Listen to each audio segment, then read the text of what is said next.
आप सभी देशवासियों एवं प्रदेशवासियों को गणतंत्र दिवस की हार्दिक शुभकामनाएं एवं माननीय श्री श्याम तिवारी जी को भाजपा सागर जिलाध्यक्ष बनाए जाने की हार्दिक शुभकामनाएं। सौजन्य एडवोकेट अनुपम शुक्ला। आप सभी देशवासियों एवं प्रदेशवासियों को एवन स्टोन क्रेशर की ओर से गणतंत्र दिवस की हार्दिक शुभकामनाएं। आप समस्त देशवासियों एवं क्षेत्रवासियों को गणतंत्र दिवस की हार्दिक शुभकामनाएं। सौजन्य तिरुमाला कंस्ट्रक्शन एंड सप्लायर बीना। आप सभी नगरवासियों एवं प्रदेशवासियों को गणतंत्र दिवस की हार्दिक बधाई एवं ढेरों शुभकामनाएं। सौजन्य एडवोकेट जीशान खान एवं समस्त मित्र मंडली सागर। नमस्कार, मैं हूं ब्रह्मरथ दुबे। आप सागर एक्सप्रेस न्यूज के साथ हैं। मध्य प्रदेश के बुंदेलखंड मेडिकल कॉलेज हो या फिर जिला हॉस्पिटल हो, ये कल भी बदनाम थे और आज भी बदनाम है। बदनामी के किस्से तमाम है। ये संभाग जानता है कि मेडिकल कॉलेज में क्या हो रहा है, क्या व्यवस्थाएं, लेकिन कुछ तस्वीरें ऐसी आती है कि लगता है कि डॉक्टर मोहन यादव को इस ओर देखना चाहिए, स्वास्थ्य मंत्री को इस ओर देखना चाहिए। एक जिम्मेदार महिला और मानव संवेदना उनकी कहे कि वो पन्ना की तरफ जा रही थी। रास्ते में उन्हें 3 लोग जख्मी मिले। वो अपनी गाड़ी में बड़ी जिम्मेदारी से उन्हें बिठा कर लाई और जब यहाँ के डॉक्टरों से वो रूबरू हुई तो उनके साथ बदतमीजी से डॉक्टर पेश आए।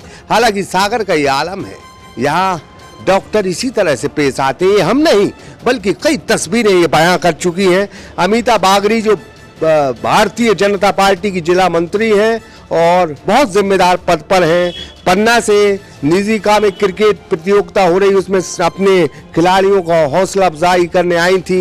वापस पन्ना जा रही थी, उन्हें 3 लोग मिले रास्ते में, उनको ने अपनी गाड़ी में बैठा लाए तो फिर यहाँ आए और उनके साथ डॉक्टरों ने बदतमीजी की। क्या मैडम पूरा क्या वाकया रहा, कहाँ से आपको ये मिले हैं, कितने लोग जख्मी पड़े थे? मैं पन्ना की ओर जा रही थी। मैच समाप्त होने के बाद तो टोल टैक्स के आगे एक गांव पड़ता है, वहाँ पे 3 लोग जख्मी पड़े थे। तो मुझे ऐसा लगा कि कोई गाड़ी उनके ऊपर चढ़ा के ना निकल जाए। तो जब आंटी तो बिल्कुल बेहोश थी, आंटी को उल्टा करके देखा हम लोगों ने, सांस चल रही थी, उनको उठाया। एक छोटी उनके संग 2-3 साल की बच्ची थी, उसको ब्लडिंग हो रही थी। उनके हस्बैंड का पैर टूटा हुआ था पहले से और अब और टूट गया था। उनको 100 डायल भी वहाँ बुलाई तो 100 डायल में सुविधा ना हो पाती कि नहीं बैठ पाते वो उतने अच्छे से। तो वहाँ पे जो मेरी 100 डायल में प्रभारी थे उनसे बात हुई, बोले आप अपनी गाड़ी से मैडम जब तक लेके चलिए। मैंने कहा लेट हो रहा है, उपचार जल्दी हो जाए इनका। वो बोले हम लोग आते हैं। इस हॉस्पिटल में जब मैं आई तो ड्यूटी में पहले तो मुझे कोई अधिकारी नहीं दिखा, एक कोई बैठे थे। तो मैंने उनसे पूछा ड्यूटी में सर आप हैं? तो उन्होंने मेरा जवाब नहीं दिया। मैंने कहा सर स्ट्रेचर और व्हील चेयर भेज दीजिए, पेशेंट हम लेके आए हैं रोड से और मैं भी राहगीर हूँ। तो उन्होंने कोई जवाब नहीं दिया। एक आदमी खड़ा था, उससे मैंने कहा भैया स्ट्रेचर लेके आ जाओ। वो स्ट्रेचर लेके आए तो जिनका पैर टूटा था उनको बैठाया और जो वो महिला थी उसको पकड़ के मैं अंदर ले गई। तो मैं जब कुर्सी में बैठाने लगी तो बोलता उस पर नहीं बैठाओ, स्टूल पे बैठाओ। मैंने कहा वो गिर जाएगी क्योंकि वो बेहोश है, उस पर हम कैसे बैठा दें? तो कहता तू बाहर निकल, तू बाहर जा, तू पर्ची कटा के आ। तो मैंने कहा यार आपको बात करने की तमीज़ नहीं है महिलाओं से? तू तड़ा करके बोल तुमको समझ में आ रहा, तुम बाहर जाओ पर्ची कटा के आओ। उस पर हमारी उसकी तू में हुई जो कि CCTV फुटेज में है। उसके बाद वो डॉक्टर बोलता है कि मुझे मेरा जो कुछ करना हो कर लेना, मेरा यही तरीका, मैं ऐसी बात करता हूँ। वहाँ पे 2-3 पेशेंट और बैठे थे, बोले मैडम इन्होंने ऐसे ही अभी हम लोगों को भगा दिया। कुल मिला के आप पर्ची कटाइए। इमरजेंसी केस में कौन सी पर्ची कटाए हम? पर्ची काटने वाला कोई बाहर बैठा नहीं। फिर यहाँ पूरे अस्पताल में ये हाल था कि कोई डॉक्टर नहीं था। वो बहस उसने 15 से 20 मिनट मेरे से बहस की। जब मेरे जो साथ में खिलाड़ी थे उनने बोला बदतमीजी से बात मत करो, दीदी से दूर रहो। वो बहुत ही गंदे तरीके से, मेरे पास कुछ क्लिपिंग है, वीडियोस हैं। और उसको जब मैंने बोला कि आप जानते नहीं हो किससे बात कर रहे हो, हम लोग भाजपा के पदाधिकारी हैं, प्रतिष्ठित लोग हैं, हम लोग किसी की हेल्प कर रहे हैं। तो बोले हो कोई भाजपा में हो या कोई में हो, मेरा जो कुछ करना हो कर लेना। मैंने कहा वो तो मैं आपको बताऊंगी और मैं अभी मीडिया पे, बोले मीडिया पे चलाना, मीडिया पे चला दो, जो कुछ करना हो मेरा कर लेना। उनको किसी चीज़ का भय नहीं है। और मुझे इतने अफसोस के साथ कहना पड़ रहा है, सागर जैसे संभाग में, जो पूरे बुंदेलखंड का हमारे संभाग है, इधर पे अगर ये स्थिति है तो छोटे शहरों की क्या स्थिति होगी मुझे नहीं पता। लेकिन मैं एक बाहरी हूँ, यहाँ की अतिथि हूँ और इस तरीके से कोई डॉक्टर अगर उसके संग व्यवहार करता है तो बहुत ही निंदनीय है। और मैं माननीय मुख्यमंत्री जी से और माननीय स्वास्थ्य मंत्री जी से आग्रह करूँगी कि ऐसे डॉक्टरों को तुरंत इनकी ड्यूटी से आप मुक्त करिए। यहाँ के जो कलेक्टर सर हैं, कलेक्टर साहब को भी मैंने फ़ोन पे अवगत कराया। पूर्व जिलाध्यक्ष जी हैं उनको भी मैंने अवगत कराया किस तरीके से ये दीपेश जैन ने बदतमीजी की है, और आपके जो वर्तमान में मंत्री जी हैं गोविंद सिंह जी, उनके बेटे को भी मैंने अवगत करा दिया है। अब आपका शहर है, आप लोग संभालिए, लेकिन ये जो अव्यवस्थाएं हैं सागर की बहुत ही निंदनीय है। और एक महिला के साथ जो उसने बदतमीजी मेरे से की है, तू तड़ा करके बात करने की, मैंने उसको कहा शायद आपके घर की महिलाएं, और इन्हीं कारणों से डॉक्टरों के पेशेंटों की मौत होती है बहस करने पे। कानूनी कार्रवाई करेंगे कुछ?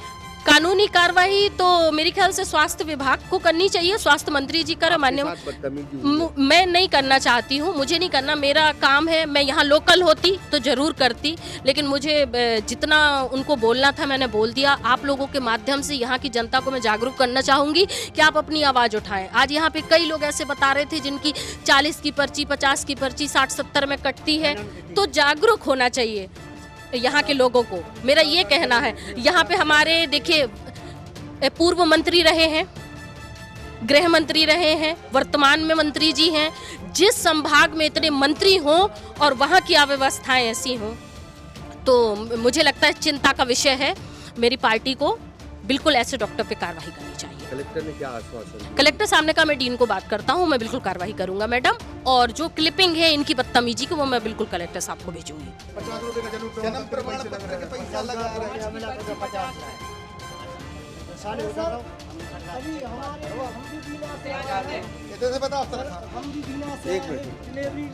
डिलीवरी लेकर आए हैं। हम उनके लिए चाय लेने गए तो उन्होंने नर्सरी दी इस मैडम से, हमने की मैडम से बात कर लें, थोड़ी दिक्कत है।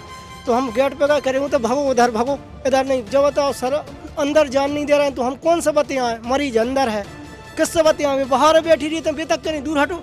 नहीं मैडम भाग जाओ, जो कुछ दिखाए वो कर लो। ऐसे बतियाती हैं, बात भी नहीं कर पाते हैं। डॉक्टर से कैसे बतियाएं? अपन अंदर जाने नहीं देती, बतियान देते नहीं, ढंग से बतियाते ही नहीं। कौन अब नाम नहीं जाने हम सर। 50 रुपया 1400 वो मैं ले रहा है। हाँ, कितना रिश्वत ले रहा है? रिश्वत ले रहा है, बताओ। जन्म प्रमाण पत्र के पैसे लगते हैं सर, बताओ आप, फ्री में बनते हैं तो 50 लगे। तो छुट्टी ये टाइम लगे हैं कि जन्म प्रमाण पत्र जब देर लगाओ, पैसा दे दें, जल्दी बना दें, छुट्टी कर दें। उनने कहीं कर लो छुट्टी। जरूर कहना चाहूँगी आपके माध्यम से, पहले लोग पुलिस के डर से मदद नहीं करते थे, अब लोग डॉक्टरों के कारण मदद नहीं करेंगे। जो लोग जागरूक हो रहे थे कि मदद करना है, प्रशासन ने कर दिया था कि किसी को गवाह नहीं बना जाएगा, किसी को प्रताड़ित नहीं करा जाएगा, लेकिन अब लोग डॉक्टरों के कारण, हम लोग जैसे आके अगर यहाँ बहस होगी और हम ही लोग कोर्ट कचहरी FIR में पड़ जाएंगे तो कोई मदद नहीं करेगा। तो अब लोग डॉक्टरों के कारण मदद नहीं करेंगे, ये मैं जरूर बोलना चाहूँगी। ये भारतीय जनता पार्टी की नेता थी। स्वाभाविक रूप से मैं बार बार ये कहता हूँ, सागर का हर बासिंदा जानता है कि कितनी बदतमीजी डॉक्टर्स करते हैं पेशेंटों के साथ। कई तस्वीरें मध्य प्रदेश के सागर में सामने आई। फिलहाल कलेक्टर को इस पूरे मामले में संज्ञान लेना चाहिए। यहाँ कोई ऐश और आराम करने नहीं आता, यहाँ पीड़ित और मजबूर लोग आते हैं, और अगर मजबूर लोगों के साथ इस तरह से हरकत होगी तो ये बेहद दुर्भाग्यपूर्ण है। शंकर विश्वकर्मा के साथ ब्रह्मरथ दुबे, सागर एक्सप्रेस न्यूज सागर। सजल मोबाइल 0% ब्याज पर मोबाइल एवं इलेक्ट्रॉनिक आइटम, समस्त कंपनियों के मोबाइल एवं TV, fridge, washing machine, cooler थोक रेट पर उपलब्ध। पता सरस्वती मंदिर के पास, बड़ा बाजार, सागर।